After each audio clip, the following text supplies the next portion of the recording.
all, His Excellency, my dear brother Faisal bin Muammar, dear ladies and gentlemen, dear participants, may peace be upon you all. First of all, I'd like to evaluate and cherish the very important role which the Kingdom of Saudi Arabia plays by organizing the Interfaith Forum for the G20.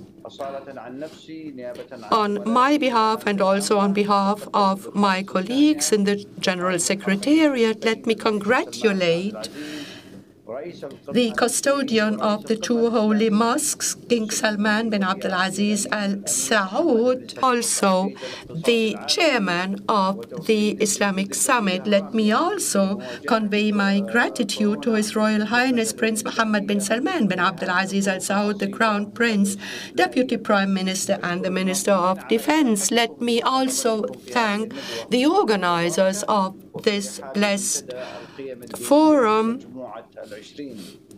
the Forum for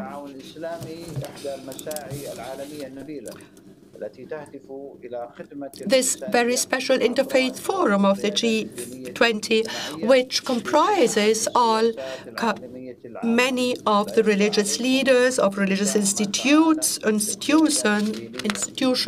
because a good cooperation between religious institutions and social institutions, as well as working together with policymakers, shall crystallize the concept of a better understanding and of the values of peaceful coexistence.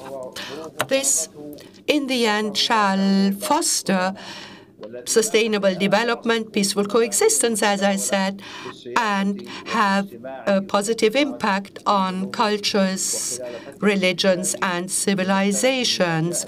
Now, this forum, of course, is organized in an unprecedented situation in the history of states, of people, of international organizations. It dictates a very special situation on us. It dictates the reality of COVID-19. And we in the Organization of Islamic Cooperation, which is, of course, according to a charter, a political institution, we know the importance of dealing with international challenges in regard to COVID-19. And we also value and are aware of the very importance of working together, of the contributions of religious leaders and religious institutions in order to bring together opinions of people and narrow the gap rather to widen it, in order to allow tolerance, solidarity, and frugality to prevail.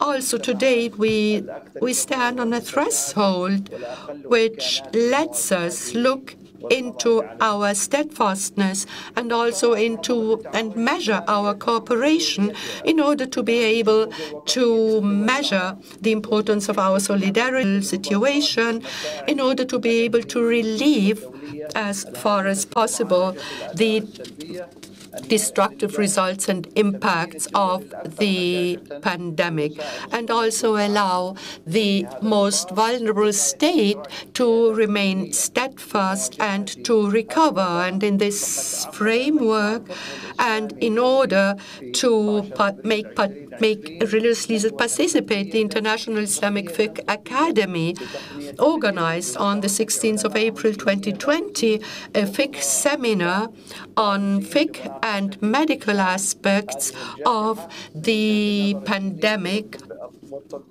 not only from the religious perspective, but also from the medical perspective.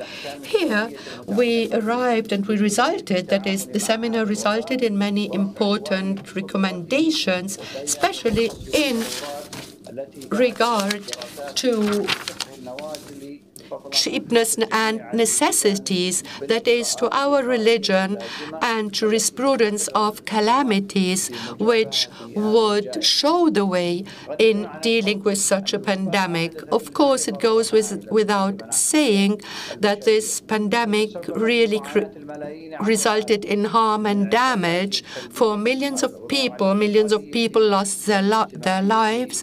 Millions of people live problematic a situation and have to deal with the very negative impacts in the economical regard, in the social field, in political field, and in the cultural field, which results from the pandemic. The pandemic is a source of threat for all humankind. Therefore, we need to look into our national and religious relations, in our cultural bond, and also in our ethnical bonds. As the WHO said, no one is safe until everyone is safe. Therefore, the OIC works with all its bodies, works on studying the Muslim communities in non-member countries, and also into looking into the activities of extremist right-wing groups, in the influence of hate, in the influence of such groups, and the Secretary-General and General Secretariat would take the necessary measure in order to stand up against these kind of extremist thoughts. Ladies and gentlemen, we have a common responsibility. This pandemic asks for us to act according to this responsibility for our societies. Also, it showed the feelings of hate or discrimination which might be caused by such pandemic. Since the pandemic started, we see not only foreigners, but also many asylum seekers and